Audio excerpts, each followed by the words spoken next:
Bismillahirrahmanirrahim. Jangan lupa subscribe ya. Alhamdulillah. Allahumma salli ala Muhammad wa ala ali Muhammad. Bapak Ibu jamaah sekalian yang dimuliakan Allah Subhanahu wa taala, harus kita fahami satu hal, terutama dalam perbedaan pendapat dalam soalan fikih. Perbedaan pendapat itu salah satu hikmah dan sunnatullah. Kenapa ada perbedaan pendapat? Karena pemahaman dan fikiran manusia berbeda. Oleh karena itu tidak akan bisa satukan umat dalam satu pendapat. Yang bisa disatukan dalam satu pendapat kalau sudah ada jelas-jelas perintah atau larangan dalam ayat maupun dalam hadis. Kenapa muncul berbeda pendapat? Contohnya nisfu Sya'ban. Memang ada hadisnya. Ada hadis apa? Hadis yang disahihkan Syekh Al-Albani rahimahullah. Syekh Al-Albani salah satu ulama yang terbaik sedunia, yang sudah diakui sebagai ulama ahli hadis, teliti hadis ini dan beliau menyampaikan hadis ini sahih. Dan riwayat bermacam, ada Musnad Ahmad bin Hanbal, ada Musannaf Ibn Syaibah, ada Tabarani, ada Baihaqi, banyak riwayat. Yang di situ Rasulullah SAW menjelaskan, Inna Allah la yattali'u, Allah Subhanahu wa taala memandangkan atau melihat amalan-amalan hamba. Di riwayat Allah melihat hamba-hambanya di malam nisfu Sya'ban, dan Allah mengampuni semua dosa-dosanya kecuali dua orang. Yang pertama, yang berbuat syirik, itu tidak diampuni Allah SWT. Kalau dia taubat, ya jelas dengan taubat Allah ampuni. Yang kedua, musyahin. Musyahin itu seorang penahan marahannya atau penahan dendamnya. Atau termasuk juga orang-orang yang suka menebar fitnah. Adu domba, isu orang sana, isi sana. Jadi perbuatannya tidak sesuai, malah dia memfitnahkan supaya ini berpisah umat, berpecah umat. Ini juga termasuk orang yang tidak diampuni Allah Subhanahu wa taala. Jadi lewat hadis ini jelas-jelas menyampaikan keutamaan dan kemuliaan malam nisfu Sya'ban. Di situ ini hanya satu-satunya hadis dalam bermacam riwayat. Disitulah muncul perbedaan, karena malam nisfu Sya'ban malam utama atau malam agung. Di situ Allah mengampuni dosa-dosa hambanya. Boleh enggak menghidupkan malam ini dengan salat malam? Ini muncul perbedaan. Kenapa muncul perbedaan? Karena memang tidak ada hadis yang kuat seperti ini yang menjelaskan jagalah salat malam di nisfu Sya'ban. Kalau memang tidak ada hadis yang memerintahkan menghidupkan nisfu Sya'ban dengan salat malam, boleh enggak kita lakukan? Jawab. Kenapa boleh tapi tidak ada perintah? Tidak ada larangan. Kenapa tidak ada larangan? Karena Rasul sudah menjelaskan keutamaan malam nisfu Sya'ban yang kita sudah sepakati hadisnya sahih. Kalau memang ada selebih itu, ini kan kewajiban, ini tugas Rasul. Kalau ada lebih daripada itu yang tidak boleh dilakukan, pasti Rasul tidak akan diam. Bisa Rasul berkata, malam nisfu Sya'ban memang malam agung, diampuni Allah dosa semua hambanya kecuali musyrik dan musyahin, tapi jangan-jangan lakukan salat malam. Kalau tidak ada jangan-jangan di sini, inilah yang membuat muncul perbedaan pendapat. Karena malam itu adalah malam agung, apakah boleh kita menghidupkan? Ada yang baca Quran, ada yang salawat, ada yang zikir, ada yang salat malam. Yang punya dasar, alasannya Rasul tidak lakukan, silahkan. Anda tidak mau lakukan dengan dasar Rasul tidak lakukan salat malam khusus di malam nisfu Sya'ban, ya silahkan Anda tidak usah salat malam. Ini Anda punya dasar kan? Tapi tidak boleh Anda mengingkari orang lain salat malam. Karena Rasul sendiri tidak pernah ingkari. Rasul sendiri tidak pernah melarang.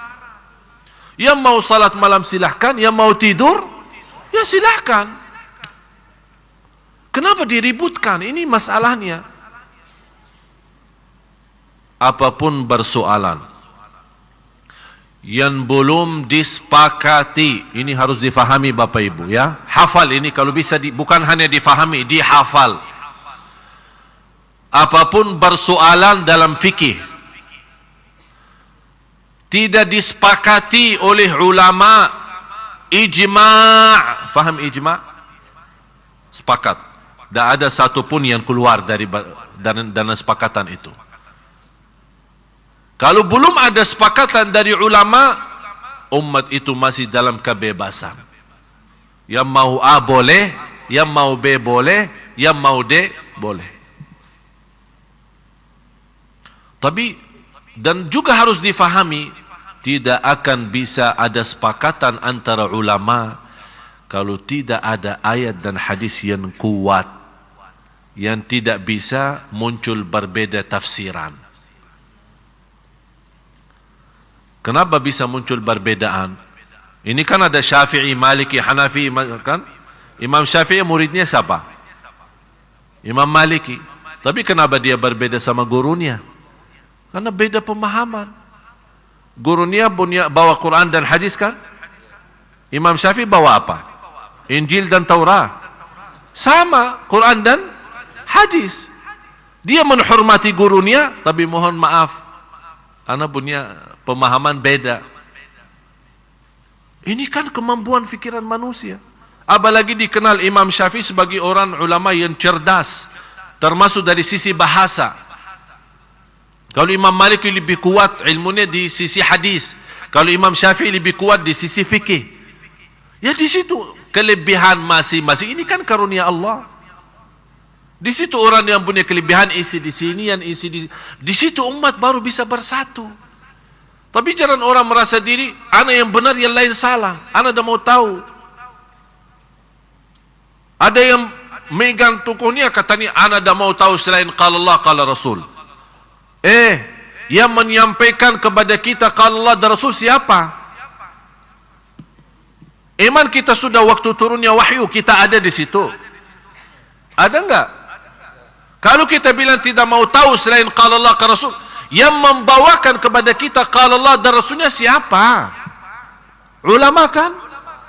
Dan Rasul sudah menjelaskan ulama bara waris, ahli waris dari bara Nabi, mewariskan Nabi. Artinya ilmu Nabi, para Nabi diwarisi oleh ulama. Ulama yang meneruskan, menjalankan. Beda masa, beda zaman, beda budaya, beda pemahaman, beda mazhab. Ini semua pengaruh dari zaman dulu sampai sekarang. Apalagi munculnya yang menjadi bahasan saya di majalah insyaAllah bulan Ramadan. Tanggal 1 Ramadan sudah terbit majalah Ramadan. Saya khusus di situ membahas supaya Bapak Ibu juga mengerti kondisi yang setiap tahun kita hadapi. Sampai orang bingung, mau ikut Muhammadiyah atau ikut pemerintah, mau puasa duluan atau belakangan. Malah saya bertemu seorang jamaah, dia salat lebaran 3 kali, Idul Fitri. Tanggal 28 karena dia ikut Naqsyabandiyah. Naqsyabandiyah apa di kampung mana itu? Kemudian dia ikut Muhammadiyah dan juga ikut pemerintah. Katanya kan itu namanya salat. Ya udah, tidak apa-apa, biar sama-sama. Kadang-kadang dia puasa, tapi ikut salat lebaran. Ini kan sebenarnya salah satu persoalan yang kalau orang ulama pasti mengerti perbedaan itu. Tapi yang kasihan awam. Kan tambah bingung. Sekarang saya ikut siapa? Mau ikut ini atau ikut ini? Mana yang benar nih? Malah kadang-kadang kita lihat ada orang dari luar pun dia ikut negerinya. Dia orang asing, oh pusing, di Indonesia tidak jelas.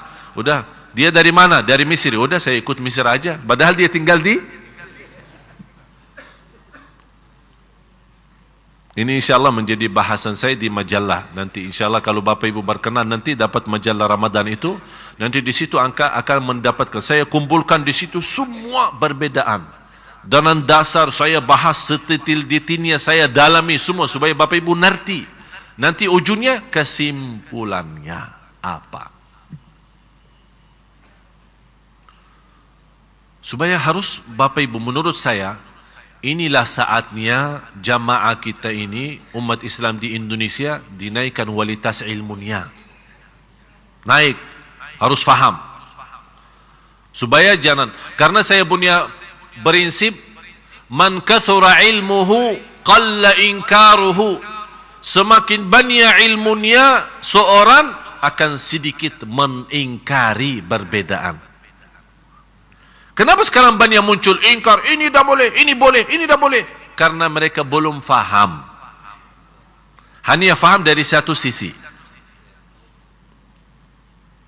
Kalau kita perhatiin angka-angka 7 bahasa Arab, bisa diketik angka 7 enggak? Bisa enggak? Enggak ada Arabnya. Makanya ada Arabnya dong. Masa penceramah orang Arab asli kok tidak ada Arabnya. Ada satu cerita yang saya buat dari angka 7. Kalau angka 7 Arab itu begini kan? Fe ya. Kalau 8 Fe balik ya. Saya waktu ada satu persoalan dapatan sama satu orang. Ujung-ujungnya tidak selesai. Udah saya bilang begini, saya tulis angka 7 V ya. Saya di posisi di sini, beliau di situ. Pak, tolong bacain 8. Maaf Pak, saya lihat 7. Maaf Syekh salah. 8. Maaf, inti belum faham. 7. Ribut 8, 7. 8, 7. Habis itu dia bosan. Belum faham ya apa yang saya maksud. Enggak. Udah begini. Karena inti megang pendapat ente, ana megang pendapat saya. Tidak akan nyambung. Udah begini aja. Tolong Pak Bindah datang sini tolong sama saya sebelahan. Biar kita jadi sahabat. Begitu dia datang, ayo bacain apa? 7. Udah, ajak saya ke sana biar kita sama-sama sahabatan. Tapi di sebelah sana, ayo, 8. Ternyata kata inti benar, kata ana juga. Kenapa ribut? Cuma masalahnya perlu kita sedikit memposisikan diri di mana. Padahal sebenarnya dua-duanya benar. Tidak ada yang bawa kufur. Udah yang buat nisfu Sya'ban kafir masuk neraka. Alhamdulillah tidak sampai masuk neraka. Jadi cuma masalahnya ada sedikit. Karena memang tidak ada ayat ya ayyuhalladzina amanu jagalah salat malam nisfu Sya'ban atau tidak ada perintah, tapi di sisi lain tidak ada larangan. Itu aja. Karena di sini inti tidak menerima perintah, saya tidak menerima larangan. Karena prinsip Rasulullah SAW ada perintah atau larangan. Dan banyak hal yang lain seperti itu. Dan tidak ada dasar kuat alasannya kita tidak boleh lakukan kecuali yang dicontohkan oleh Rasul. Ada orang berkata, kenapa bikin begini? Apakah dicontohkan oleh Rasul? Saya pernah duduk di masjid megang tasbih. Saya suka kalau megang tasbih, saya suka diam-diam ya. Saya itu Buat apa tunjukin orang? Pas live di TV ditunjukin tasbihnya. Oh, Masya Allah ahli tasbih. Ya ahli tasbih sendiri, jangan di hadapan orang. Jadi kalau saya lagi duduk sendiri, suka megang tasbih. Tapi saya tunjukin ke orang. Tapi kebetulan pas ada orang sebelah saya, lihat tasbih. Langsung negur saya. Mohon maaf Syekh, saya rasanya tidak enak. Apa? Tasbih bid'ah.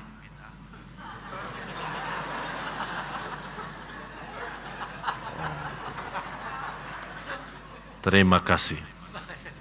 Udah, saya terusin lagi. Syekh, apa? Maaf, tasbih bid'ah. Terima kasih.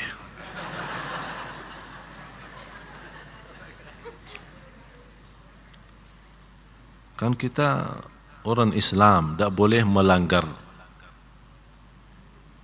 Rasul. Jadi gimana ya? Kan Rasul tak pernah megang tasbih. Jadi bid'ah kan?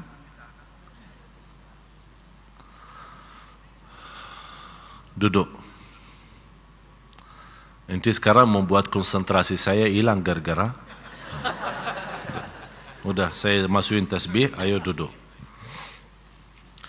Apa dasar kamu tasbih itu bid'ah? Saya minta dasar yang kuat. Ya ayyuhalladzina amanu, jangan megang tasbih. Itu sudah jelas, kuat. Dah boleh kita tawar-tawaran di sini kan? Sami'na? Ana minta menurut ente, seperti tadi kan 78 kan? 78. Kenapa tidak boleh? Kenapa menurut ente tasbih itu bid'ah?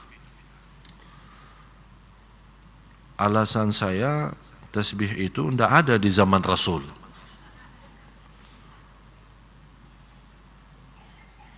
Itu aja dasarnya. Ada kira-kira yang sesuatu, kalau ini dasar awam. Saya minta dasar ilmi, ada ilmunya gitu. Supaya saya faham, harus bisa terima. Kalau kata-kata begini tidak bisa. Ya itu dasar saya, karena tasbih tidak ada di zaman Rasul, jadi sekarang munculnya tasbih jadi bid'ah. Udah saya jawab dengan prinsip yang sama. Kamu dari kepala sampai ujung kaki bid'ah, karena kamu tidak ada di zaman Rasul.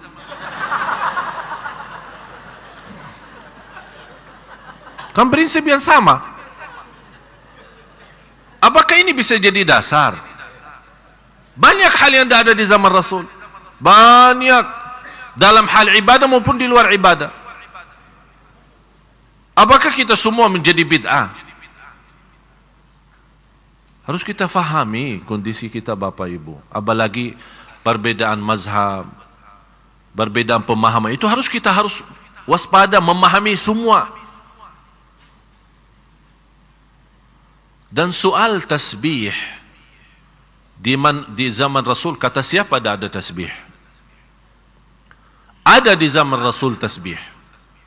Salah satu istri Rasulullah SAW bertasbih, tapi bukan tasbih yang kita kenal sekarang. Dulu tasbihnya mereka dengan batu. Rasulullah SAW melihat seorang istrinya, begitu Rasul keluar subuh, kemudian salat subuh, balik lagi. Ini di hadis Sahih Bukhari Muslim. Rasulullah SAW balik lagi, melihat istrinya di tempat tadi tidak berubah dan masih teruskan tasbihnya. Kata Rasul, dari tadi kamu masih berzikir? Dia lagi megang batu. Kata istrinya, ya Rasulullah. Kata Rasulullah SAW, saya setelah kamu mengucapkan 3 kali sebuah kata, kalau ditimbang di sisi Allah jauh lebih berat 3 kali yang saya ucapkan daripada sepanjang kamu duduk baca zikir itu. Subhanallah wa bihamdi adada khalqih wa ridha nafsih wa zinata arshih wa midada kalimati. 3 kali. Ulama menambil dari hadis ini, Rasul menegur istrinya soal zikir. Memberikan zikir yang simpel, yang sederhana, tapi pahalanya lebih besar daripada sepanjang dari subuh sampai terbit matahari. Tapi Rasul tidak membahas soal batu yang dimegang sama istrinya. Ulama mengambil kesimpulan, Imam San'ani, salah satu ulama Ahlus Sunnah yang besar di Yaman, beliau menyampaikan, karena Rasul tidak mengingkari memegang batu dan zikir dengan batu, tidak ada perbedaan dengan batu yang tertumbah sama batu yang tersusun. Batu yang tertumbah sama batu yang dimaksud ya tasbih. Yang sekarang kita namakan tasbih. Katanya Rasul kalau berzikir tidak pernah megang tasbih, beliau bertasbih dengan tangan. Sekarang bertanya saya, ya Allah pusing kadang-kadang. Bertanya saya, yang sekarang bertasbih dengan tasbih, dia baki tangan atau baki kaki? Baki tangan atau baki kaki? Katanya Rasul kalau bertasbih dengan tangan. Terus yang lagi memegang tasbih baki apa? Baki tangan juga. Apa bedanya baki tangan dengan jari sendiri atau baki tangan dengan tasbih? Bedanya apa? Tolong kasih tahu bedanya apa? Ya kecuali kalau ada orang bertasbih dengan kaki, baru kita bilang, oh maaf, Rasul kalau bertasbih baki tangan. Terlalu apa namanya?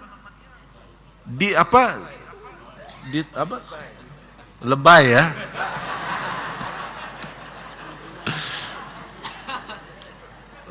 Bapak Ibu, ada satu kaidah Rasulullah SAW punya prinsip. Kalau ditawarkan dua hal, ada yang terbaik, terbaik itu sudah nomor satu yang terbaik. Ada yang termudah. Kira-kira Rasul milih yang mana? Tahu kenapa? Padahal ada yang lebih baik daripada yang mudah itu. Demi umatnya, supaya tidak beban dalam ibadah, supaya tidak rasa berat. La yukallifullahu nafsan. Bapak Ibu, Islam memang indah, indah betul. Saya justru semakin banyak belajar, semakin tahu diri bodoh.